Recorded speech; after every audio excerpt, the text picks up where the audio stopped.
यसु दे असिंह गवा यसु दे। सभी को जय मसीह की।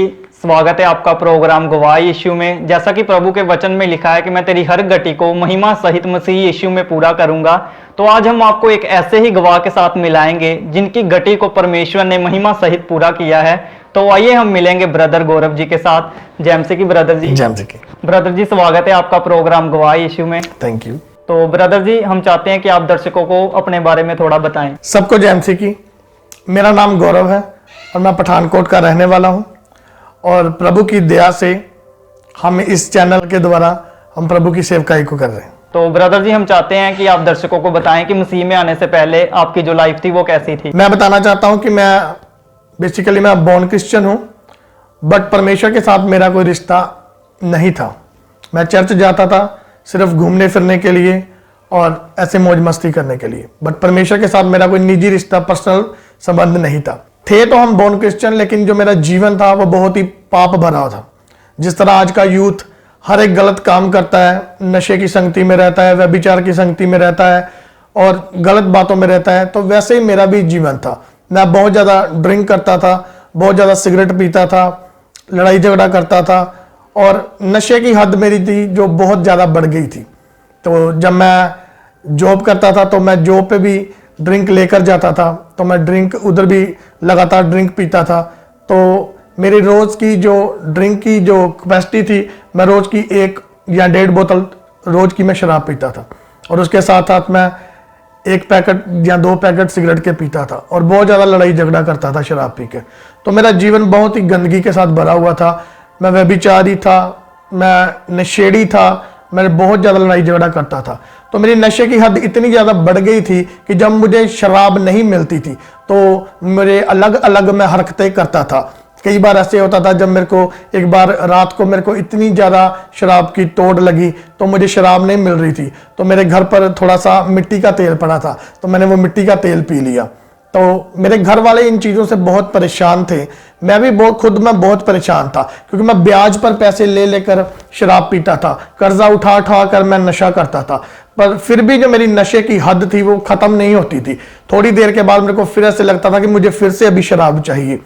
तो ऐसे मेरी लाइफ चल रही थी, बहुत ही गंदगी भरी मेरी लाइफ थी और लड़ाई झगड़ा करना। घर वाले मेरे से बहुत ज़्यादा परेशान थे, जहाँ पर मैं काम करता था वो भी परेशान थे, मेरे रिलेटिव्स सभी, मेरे को कोई भी अच्छा नहीं समझता था। मैं बहुत ही गलत संगति में था। तो मेरी नशे की हद इतनी ज़्यादा बढ़ गई थी कि मैं रोज़ की 1-1.5 बोतल शराब पीता था, 1-2 पैकेट सिगरेट के पीता था। अगर बीच में चरस मिलनी मैंने वो पी लेनी, अफीम मिलनी मैंने वो खा लेनी, कोई मेडिकल नशा मिलना मैंने वो कर लेना। मतलब नशा मेरे लिए फर्स्ट प्रेफरेंस था।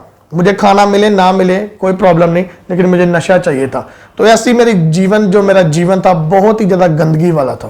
तो ब्रदर जी हम जानना चाहते हैं कि फिर आपने मसीह के बारे में प्रॉपर तरीके से कैसे जाना। 2016 में मेरी मैरिज हुई। मेरी मैरिज के 2 महीने बाद मेरा कज़न मुझे मिला और उसने मुझे बोला कि तू मेरे साथ एक चर्च में चल। तो जब उसने मेरे को चर्च के बारे में बताया कि वहाँ पर ऐसे बड़े बड़े काम होते हैं, तू मेरे साथ चर्च में चल, प्रभु तेरा जीवन बदल देगा। तो मैंने बोला नहीं, मैं नहीं जाऊँगा चर्च में, तो मैं ठीक हूँ, जैसा भी हूँ मैं ठीक हूँ, आप जाओ। तो उसने मुझे बहुत फोर्स किया, तू एक बार चल, तू देख तो सही जाके। मैंने बोला ठीक है, मैं चर्च जाऊँगा, लेकिन एक शर्त पे जाऊँगा। उसने बोला बताओ क्या शर्त है। मैंने बोला मैं चर्च जाऊँगा, लेकिन चर्च खत्म होने के बाद मैं तेरे पैसों के साथ शराब पीऊँगा, मैं तेरे पैसे की दारू पीऊँगा। वो बोलता ठीक है, मुझे मंजूर है कि मैं तुझे अपने पैसे से शराब पिलाऊँगा। तो 25 दिसंबर 2016 को मैं उसके साथ एक चर्च में गया। तो जब वहाँ पर मैं गया तो वहाँ पर वर्शिप चल रही थी। तो जब वर्शिप में लोग नाच रहे थे तो मैं देख रहा था, मुझे अजीब सा लग रहा था कि ये क्या कर रहे हैं। तो जब उसके बाद सरमन हुआ, फिर उसके बाद प्रेयर हुई। तो जब प्रेयर हुई, जब सरमन हो रहा था, तो जब वो पास्टर जी सरमन कर रहे थे तो मेरे को ऐसा लग रहा था कि मेरे साथ जो वो बोल रहे हैं वो वचन मेरे अंदर जा रहे हैं, मेरे को कुछ हो रहा था। तो फिर उसके बाद जब प्रेयर हुई तो प्रेयर के बाद मुझे बहुत ज़्यादा अच्छा फील हुआ, मुझे बहुत हल्का सा फील हुआ अपने आप में। तो मीटिंग के बाद जैसे हम चर्च से बाहर निकले तो मेरे ब्रदर ने मुझे बोला कि चल भाई अब तू बता कौन सी शराब पीनी है। तो मैंने बोला नहीं अभी नहीं पीनी, हम घर जाकर देखते हैं, कोई बात नहीं। हम घर आ गए, तो घर आके फिर उसने मेरे से पूछा कि बता कौन सी शराब पीनी है, मैं तेरे को पैसे देता हूँ।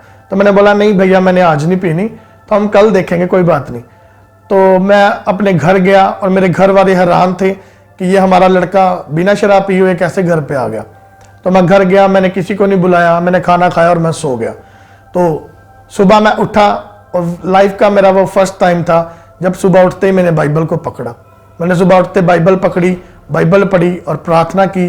तो मेरे घर वाले शॉक्ड थे, मेरी मम्मा मुझे देखकर रो रही थी, मेरी वाइफ मुझे देखकर रो रही थी कि ये कैसे हो गया कि इतनी ज़्यादा ड्रिंक करने वाला, इतना ज़्यादा गलत काम करने वाला एक ही दिन में ये कैसे बदल गया।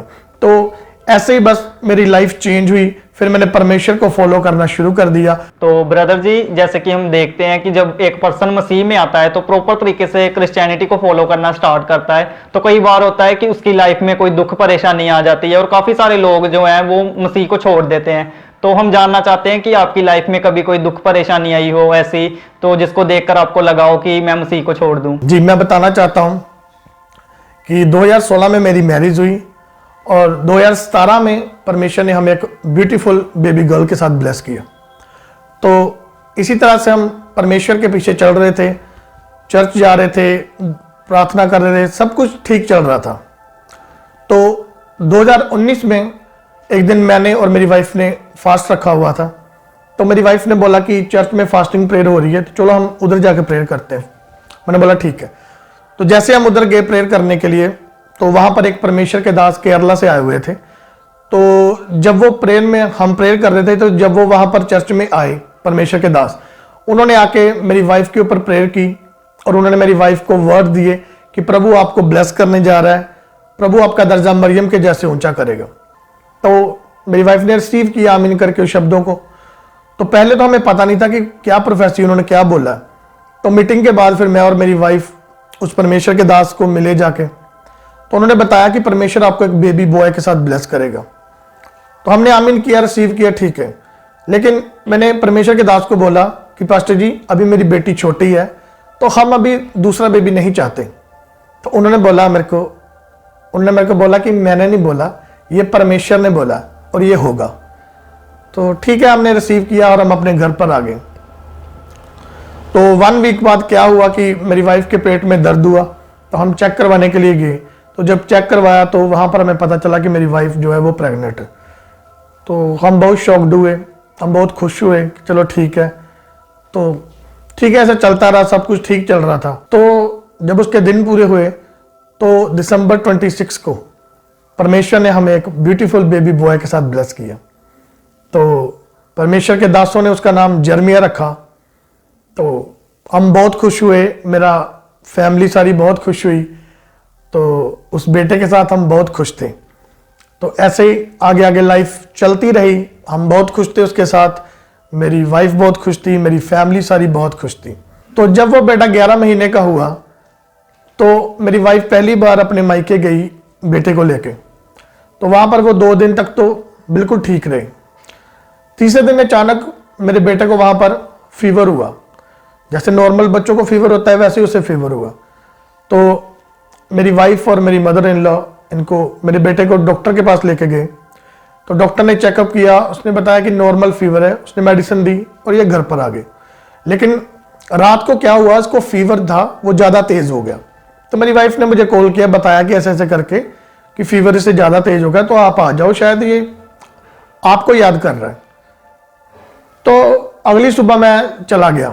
तो जब मैंने गया, मैंने देखा तो फीवर बहुत ज़्यादा तेज था। तो मैं इनको लेकर वापस पठानकोट में आ गया। तो जब हम पठानकोट में वापस आए, मैंने यहाँ पर प्राइवेट हॉस्पिटल में चेकअप करवाया।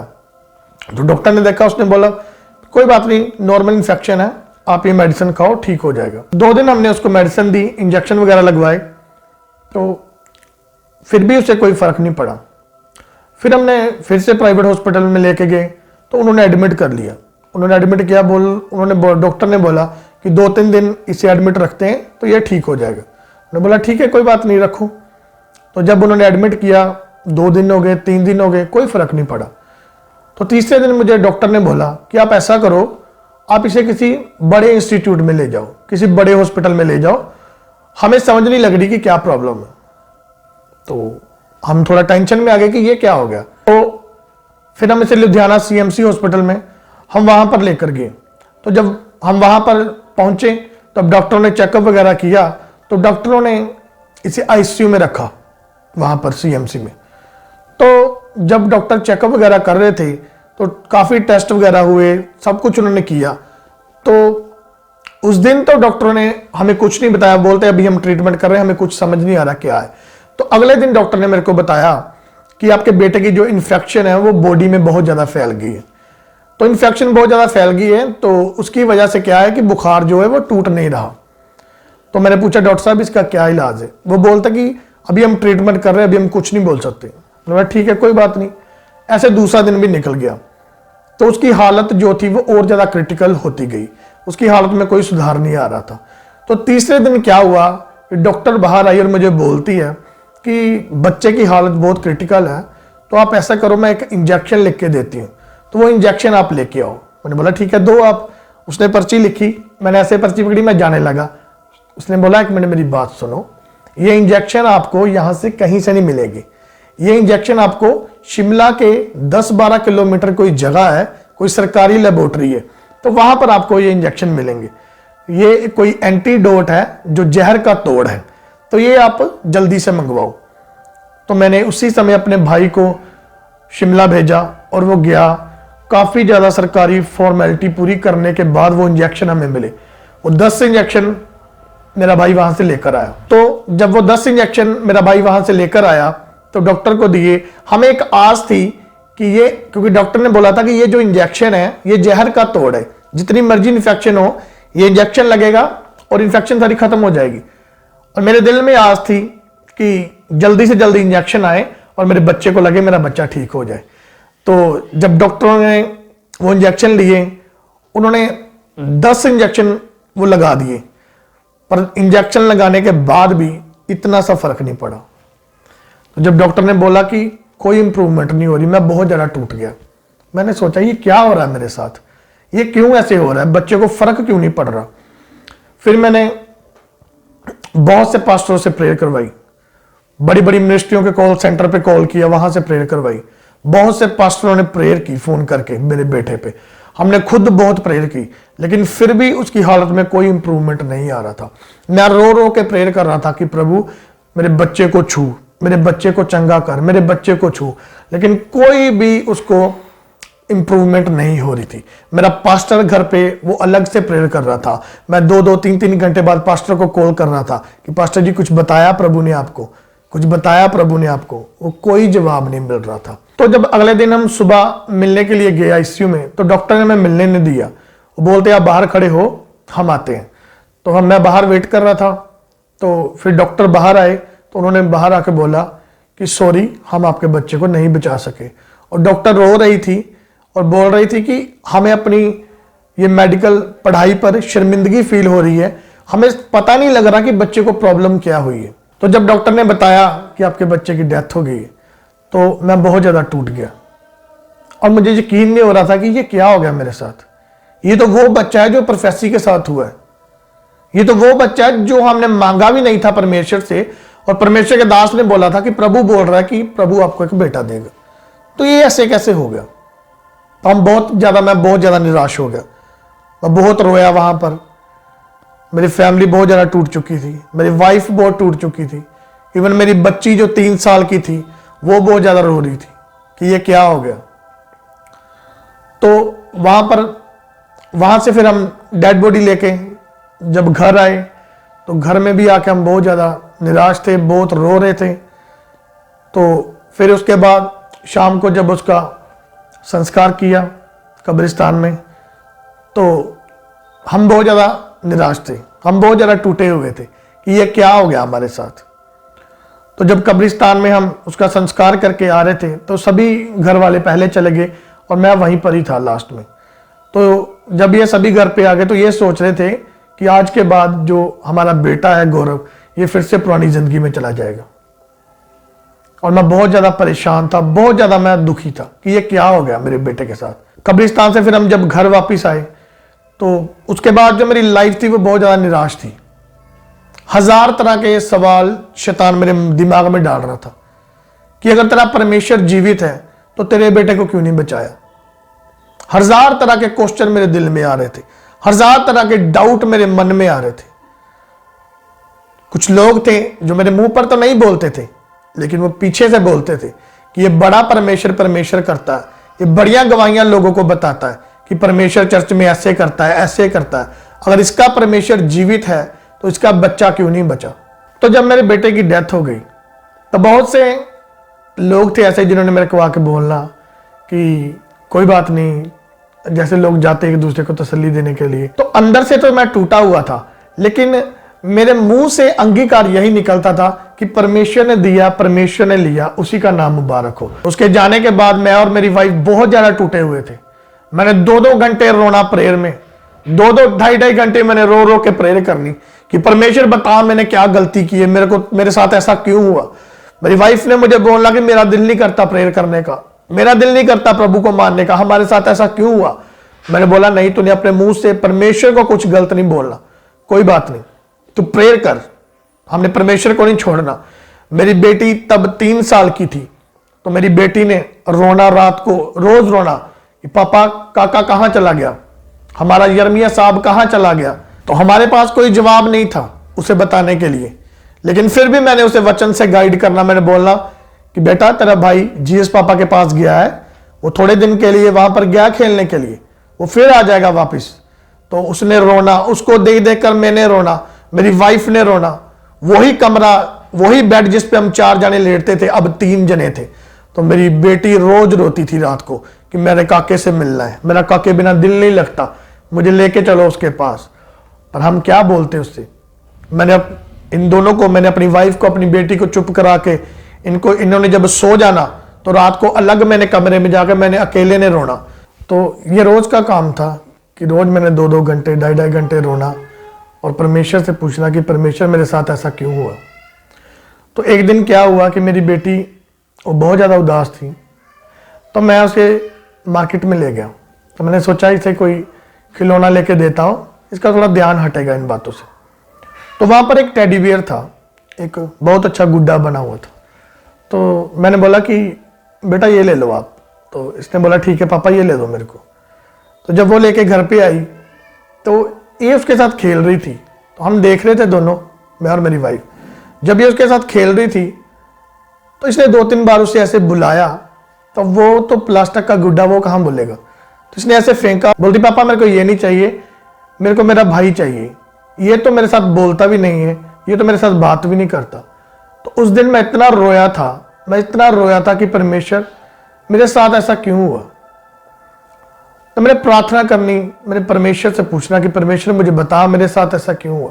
तो एक दिन क्या हुआ, जब मैं रात को प्रेयर कर रहा था तो मैं कंटिन्यूसली प्रेयर कर रहा था और मैं रो रहा था और एक ही बात बोल रहा था कि प्रभु मुझे बता मेरे साथ ऐसा क्यों हुआ। मैंने कोई गलत काम नहीं किया, मैंने कोई पाप नहीं किया, मैंने कोई किसी के साथ गलत नहीं किया, मेरे साथ ऐसा क्यों हुआ प्रभु, मुझे ये चीज का जवाब चाहिए। मैं कंटिन्यूसली प्रेयर कर रहा था, कोई जवाब नहीं आया। जब मैं प्रेयर करके अपने बेड पर लेटा तो मैंने ऐसा अपना फोन उठाया तो यूट्यूब पे एक फिल्म आई, अयूब की फिल्म थी, वो कार्टून वाली फिल्म थी अयूब की। तो वो फिल्म ऊपर आई तो मैंने क्लिक किया ऐसे और मैं वो फिल्म देखने लग गया, वो पिक्चर मैं देखने लग गया। तो जब मैंने वो पिक्चर देखी अयूब की, तो जिस तरह हम बाइबल में देखते हैं कि अयूब का सारा कुछ था वो उजड़ गया था। तो उसके बाद पहले तो अयूब बोल रहा था कि परमेश्वर ने दिया, परमेश्वर ने लिया, उसका नाम मुबारक हो। लेकिन एक टाइम आया जब अयूब परमेश्वर के आगे कुड़कुड़ाने लगा था।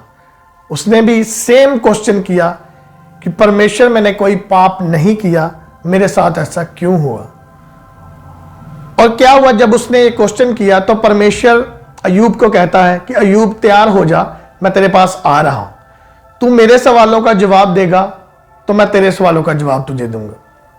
तो क्या होता है कि परमेश्वर अयूब के पास आता है और अयूब को बोलता है, अयूब बता ये पृथ्वी की नींव कैसे डाली गई, अयूब बता ये आसमान कैसे खड़ा है, अयूब बता समुंदर की हदें कैसी एक जगह पर रुकी हुई है, बता मेरे को, दे जवाब।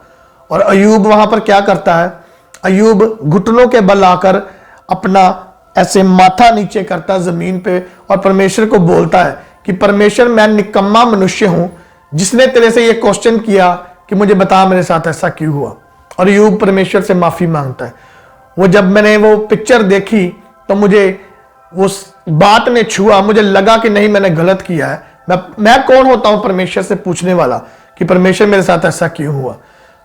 बाइबल बताती है कि जो बच्चे हैं वो यहोवा की देन है। तो अगर परमेश्वर ने दिया, परमेश्वर ने लिया, उसी का नाम मुबारक हो। तो फिर मैंने उसी टाइम घुटनों पर आके परमेश्वर से माफी मांगी और मैंने बोला परमेश्वर मुझे माफ कर, मैं निकम्मा मनुष्य हूं, मैं इतने योग्य नहीं हूं कि मैं तुझे पूछूं कि मेरे जीवन में ऐसा क्यों हुआ। तो उन दिनों में मेरी वाइफ प्रेग्नेंट थी। तो जब प्रेगनेंसी के दिनों में हमें रोज रात को सपना आता था, मुझे भी सपना आना कि हमारे घर में बेटी हुई है और मेरी वाइफ को भी रोज सपना आना हमारे घर में बेटी हुई।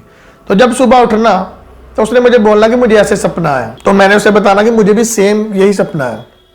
तो हम दोनों ने रोना, लेकिन फिर भी हमने अंगीकार करना कि परमेश्वर तेरा वचन कहता है कि तू हमारी हर घटियों को महिमा सहित मसीह यीशु में पूरा करेगा।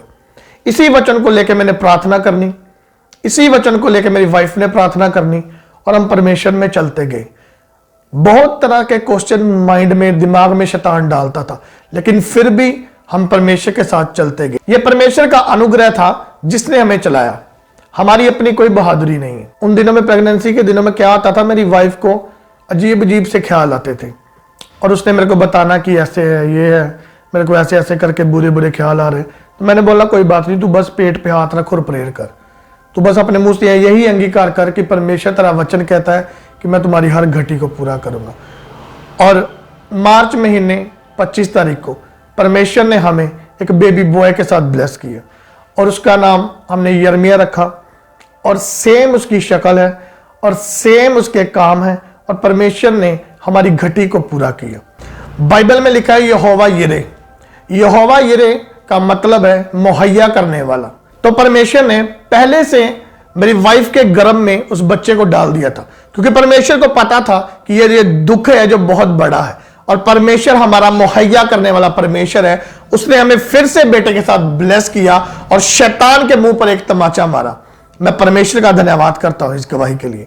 तो ब्रदर जी, जैसा कि आपने अपनी गवाही में बताया कि परमेश्वर ने आपकी घटी को है वो पूरा किया है, तो जो लोग अभी भी अंधकार में हैं, जो अभी भी परेशानियों में हैं, दुखों में हैं, जो अभी भी कष्टों में फंसे हुए हैं, जिनको लग रहा है कि नहीं मेरा कुछ नहीं हो सकता, तो आप उनको क्या मैसेज देना चाहेंगे? मैं आपको बताना चाहता हूं कि अगर आप किसी ऐसी परिस्थिति में हैं जहां पर आपको समझ नहीं आ रही कि मैं क्या करूं, या आप किसी ऐसी सिचुएशन से निकल रहे हैं जहां पर आपको यह लग रहा है कि जो यीशु मसीह है वो कुछ नहीं है, क्योंकि मेरे को पता है जो ऐसी सिचुएशन आती है तो शैतान दिमाग में ये डालता है कि सब कुछ झूठ है। मैं आपको एक बात बताना चाहता हूं, अगर कुछ ऐसा आपकी लाइफ में हो रहा है तो आप सिर्फ और सिर्फ एक काम करो, आप जितना हो सकता है प्रभु यीशु मसीह के और क्लोज हो जाओ। आप और ज्यादा प्रेयर में अपने आप को डेडिकेट कर दो। आप पूरी तरह के साथ अपने आप को परमेश्वर के आगे समर्पण कर दो, क्योंकि बाइबल बताती है कि परमेश्वर पर जो विश्वास करते हैं, जो प्रभु यीशु मसीह की ओर ताकते हैं, उनका मुंह कभी काला नहीं होता, वो कभी शर्मिंदा नहीं होते। हमारा परमेश्वर सामर्थी परमेश्वर है। हमारा परमेश्वर जिसने इस दुनिया को बनाया, जिसने इस पृथ्वी को अपने हाथों से रचा है, वो कुछ भी करने की सामर्थ्य रखता है। अगर शैतान आपको गिराना चाहता है किसी प्रॉब्लम के द्वारा, किसी बीमारी के द्वारा, किसी मौत के द्वारा, तो मैं आपको बताना चाहता हूं कि परमेश्वर ने हमारी शर्मिंदगियों को क्रूस के ऊपर खत्म कर दिया। अब हमें सिर्फ विश्वास करना है और परमेश्वर के आगे अपने आप को पूरी रीति के साथ समर्पण करना है। अगर आप ऐसा करते हैं तो मेरा विश्वास है कि परमेश्वर आपको जरूर ब्लेस करेगा, जरूर आशीषित करेगा और इस सिचुएशन से जरूर निकालेगा।